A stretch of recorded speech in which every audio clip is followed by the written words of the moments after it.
سلام و عرض ادب خدمت شما تمام بیننده های عزیز چینل یوتیوب کلبه وطن.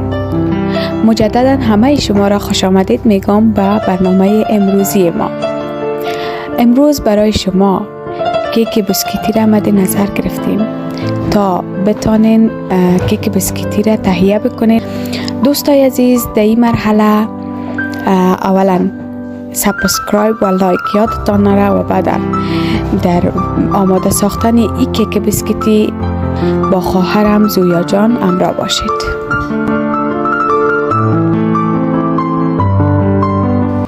میریم براتون مواد لازمه معرفی میکنیم. بوره 2 قاشق چای خوری، شیر 2 گیلاس، بیکینگ پودر 1 قاشق و 1 قاشق هم کارنفلاور. چهارمغز مقدار لازم به خاطر دیزاینش است. و کیک کلچه بسکیتی هم 1 کیلو.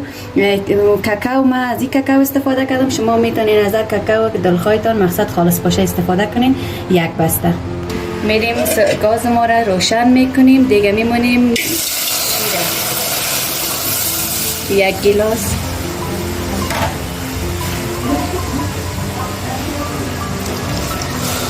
یک و نیم گیلاس شیر در دیگ مندازیم. با شیر ما میمونیم کاکائو ما رو مندازیم. این به خاطر موادش است.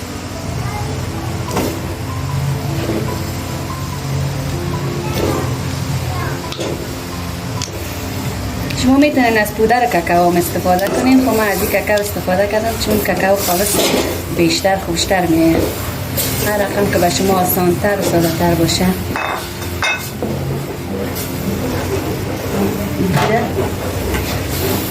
پودر رو اضافه میکنیم.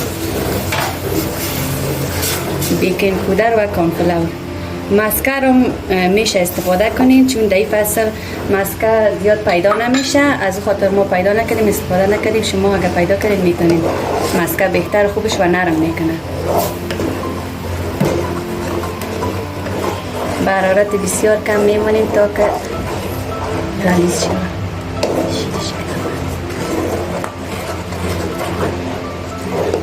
تا زمانی را جوش میدیم که رنگ کاکائو خود کاملا سیاه کنه.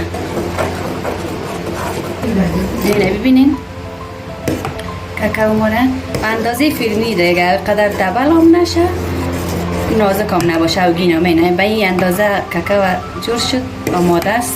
گاز ما را گل میکنیم. یک کم کاکائو به خاطر از اینکه قالب ما را چرب کنیم مندازیم. خب این کیک ما یک خوبیشی است که یعنی به داش ضرورت نداره. در یخچال فقط برای 10 دقیقه در یخچال میمونیم خلاص. کسایی که داش ندارن یعنی میگن کیک به خاطر سالگرد کیک جور میکنن یا یگان مجلس دارن یا شبای زمستان، یعنی این میتونین از این کیک استفاده کنین. هم ساده است، هم آسان است، هم به داش ضرورت نداره. ارزان هم میشه، موادش زیاد قیمت نیست.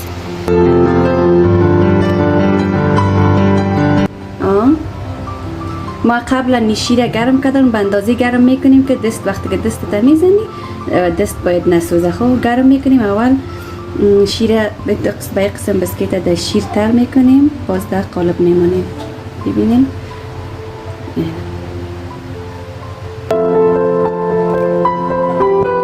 اول قسم کشیدیم، باز کاکائو مندازیم.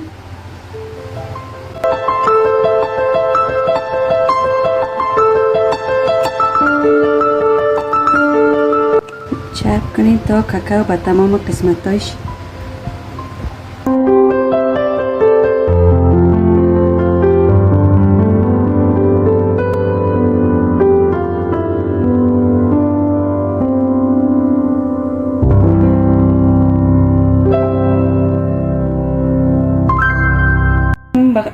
به خاطر دیزاینش از چهارمغز استفاده میکنیم. ببینید نه رقم دیزاین که خودتان دیگه خوش دارین. ما به این شکل میکنیم و یادتان نره قیماق هم استفاده میکنیم. اما بعد از اینکه در یخچال ماندیم کم سرد شد باز از این را مندازیم. حال گرم است خوبش نمیاد.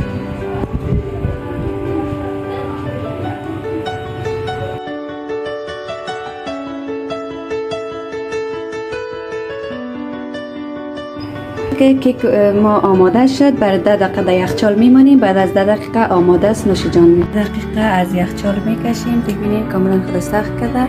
اینا رو همراه قیماق رویشم یک دیزاین نکرده میتیم. خلاص کیک میکنیم.